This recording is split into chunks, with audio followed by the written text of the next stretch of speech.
अस्सलाम वालेकुम dear students, class 8 political science में हमारा चैप्टर जो है चैप्टर नंबर 4 है। इसमें आज हम पढ़ेंगे do laws apply to all, यानी कि क्या कानून जो है ये सभी पे राज होते हैं। तो देखिए, read the following situation and answer the question that below. A government official helps his son go into hiding because his son has been given a 10-year jail sentence by a district court for a crime that he has committed। यानी कि एक government official है, एक government मुलाजिम जो है वो मदद कर सकता है अपने बेटे को, जो कि जिसको सजा दी गई है कोर्ट की तरफ से, सुप्रीम कोर्ट की तरफ से या डिस्ट्रिक्ट कोर्ट की तरफ से 10 साल के लिए। डू यू थिंक्स, क्या आप ये अंदाजा लगा सकते हैं that the government official action were right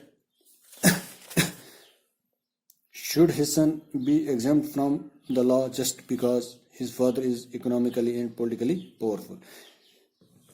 जबकि उसका जो बाप है वो क्या है, इक्तिसादी तौर पर या पॉलिटिकल लिहाज के साथ क्या है, पावर में है, ताकत में है, वो अपने बेटे को छिड़का सकता है कानून के दायरे में। क्या ये जायज़ है उसके लिए? नहीं, बिल्कुल नहीं, ये गलत है। अगर उसको सज़ा दी गई है तो वो उसको सज़ा काटनी है, ना कि अगर वो पावरफुल है अपने पावर दिखा के वो उसको क्या करता है, माफ़ कराता है सज़ा, तो वो क्या है, गलत है। The above is clear case of the violation of law. तो ये क्या है, ये क्लियर है कि मतलब वायलेशन कर रहा है, वो तोड़ रहा है, किसको, कानून को तोड़ रहा है। अगर वो पावर के जरिए कानून को क्या कर रहा है, तोड़ रहा है। As you read in unit 1, जैसे कि आपने यूनिट 1 में पढ़ा, members of the constitution assembly were agreed there should be no arbitrary. यानी कि member of the constitution assembly जो है, इसकी जो मेंबर्स हैं, were agreed there should be no arbitrary or arbitrary exercise of power।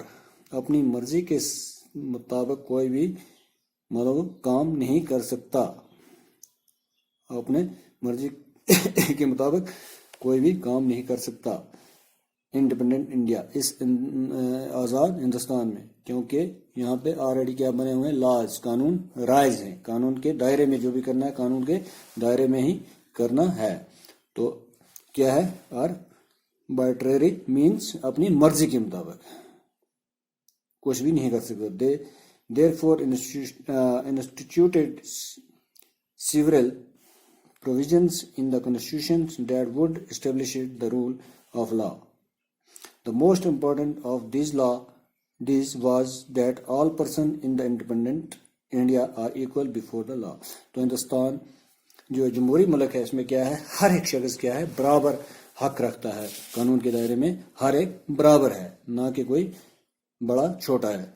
The laws can not discriminate between person on the basis of their religion, caste और gender.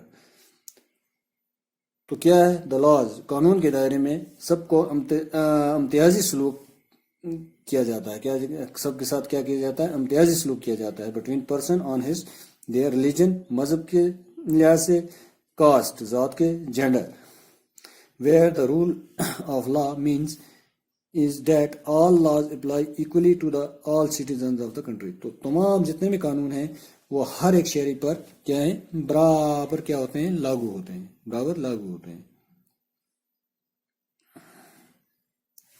And no one can be above the law, कोई भी इससे आगे बढ़ नहीं सकता। Neither ए government official, ना कि कोई गवर्नमेंट का कोई मुलाजिम है, अफसर है, और ए वेल्दी पर्सन, या कोई अमीर शख्स है, नॉर इवन द प्रेसिडेंट, यहाँ तक कि प्रेसिडेंट ऑफ इंडिया जो है वो भी ऐसा नहीं कर सकता। कंट्री, मुल्क का जो सदर है वो भी ऐसा नहीं कर सकता। इज अबव द लॉ, कानून से बाहर नहीं जा सकता। एनी क्राइम और वायलेशन, कोई भी मुजरम, कोई भी गलती of law has a specific punishment. कोई भी अगर गलती होगी, वायलेशन होगी, किसी कानून को कोई तोड़ेगा या कोई जुर्म करेगा तो क्या होगा, violation of law has a specific punishment, उसको क्या होगा, सजा मिलेगी। क्या मिलेगी, सजा मिलेगी। As well as a process through which the guilt of the person has to be established. تو مجرم جو ہوگا اس کو سزا ضرور ملے گی. But was it always like this. But was it always like this. اسی کی طرح. بس آج اتنا ہی کافی ہے.